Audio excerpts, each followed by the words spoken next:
All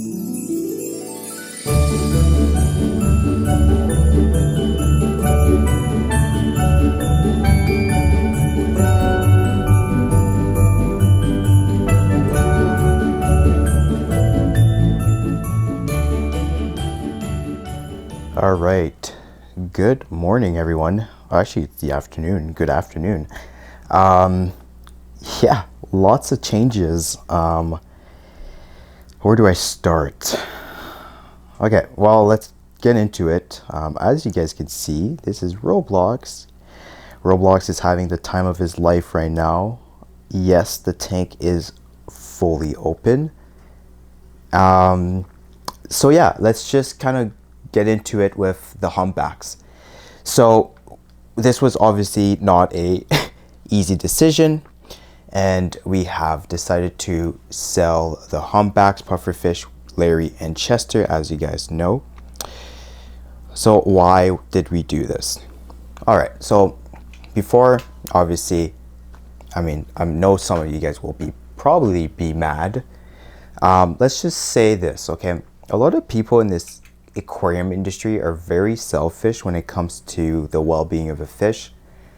And obviously we had this divider in between the tank, which, don't get me wrong, you can add dividers in your tank, but you always have to think about the well-being of the fish.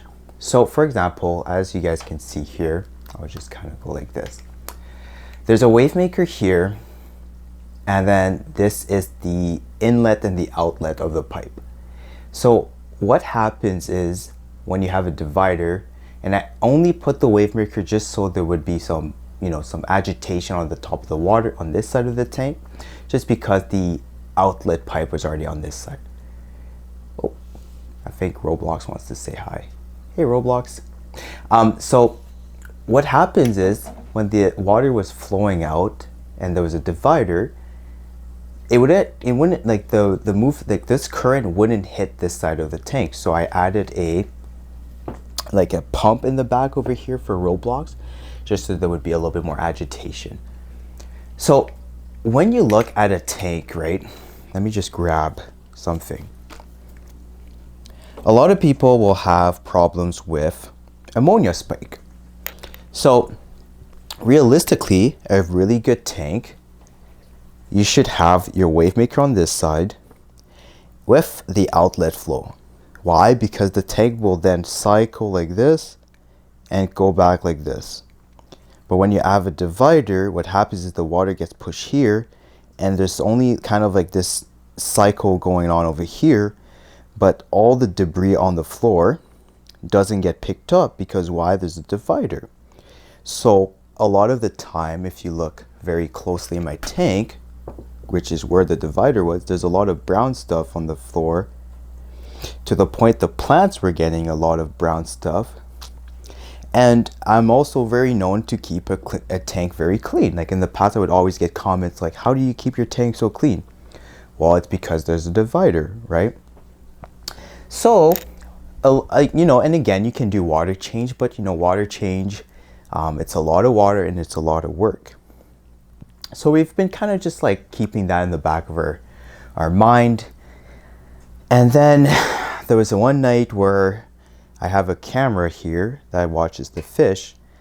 I could hear some splashing. So I started looking at the humpbacks, and they weren't fighting. I think they were just kind of nitpicking at each other, just because, again, like they do like get territorial in certain part of the tank.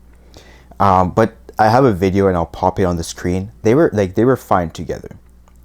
But what happens is over time, when they grow bigger, the tank needs to be bigger. And honestly, in a realistic scenario, this tank would be perfect for 3 humpbacks, okay?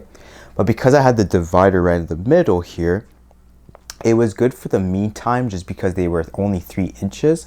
But eventually, I would have had to open up this tank for the humpbacks. And I don't have the space right now to put Roblox in another tank. I could put another tank over here, but again, I have to respect my parents' their rules and stuff. Like, again, this is not my house. And again, like next year, or not next year, We want to focus on aquascaping, so we're gonna set up this tank for just aquascaping, just the aesthetic of, just for the purpose of like what UNS represents. Like they're very focused on aquascaping. Don't get me wrong, their tanks are amazing, and that's what we want to do with this tank as well moving forward. Make it very, very nice, and also just an enjoyable space for Roblox. As you guys can see, Roblox is obviously very happy because he has the whole tank to himself. But I just want to come back to the thing I said at the beginning. People are selfish.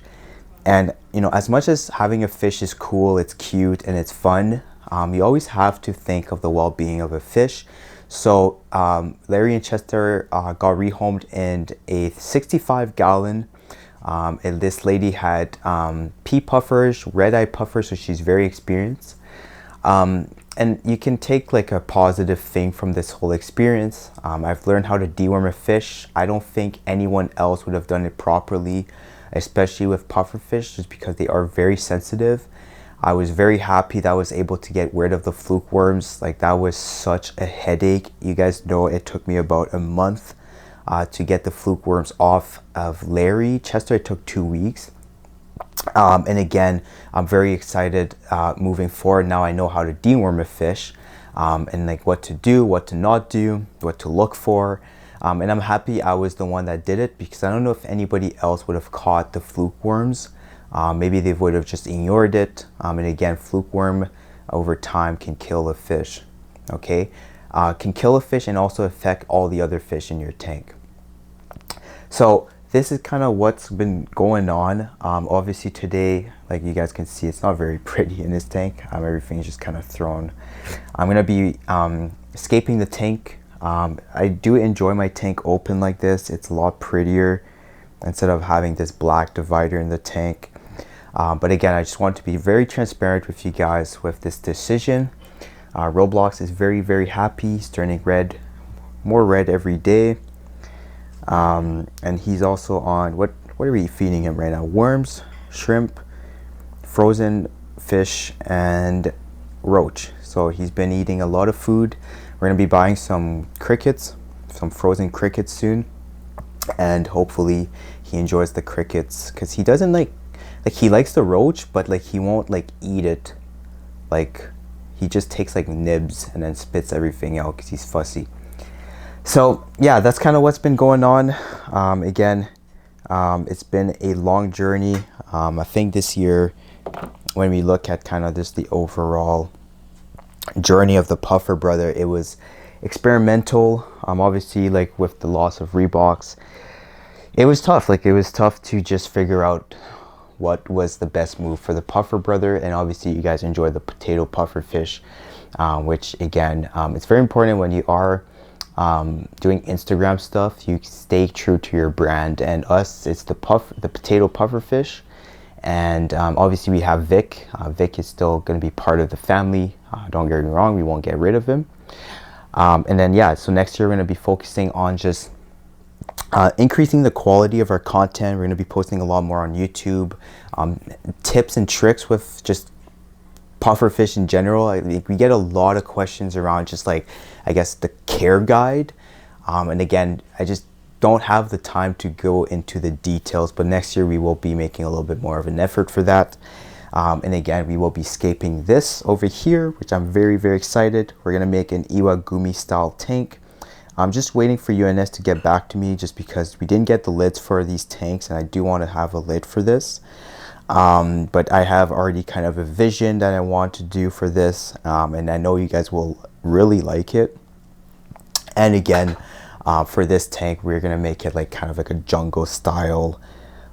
So yeah, this is kind of the update for you guys. Welcome to the FishMas series. So we're gonna be posting probably every 3 days until Christmas time.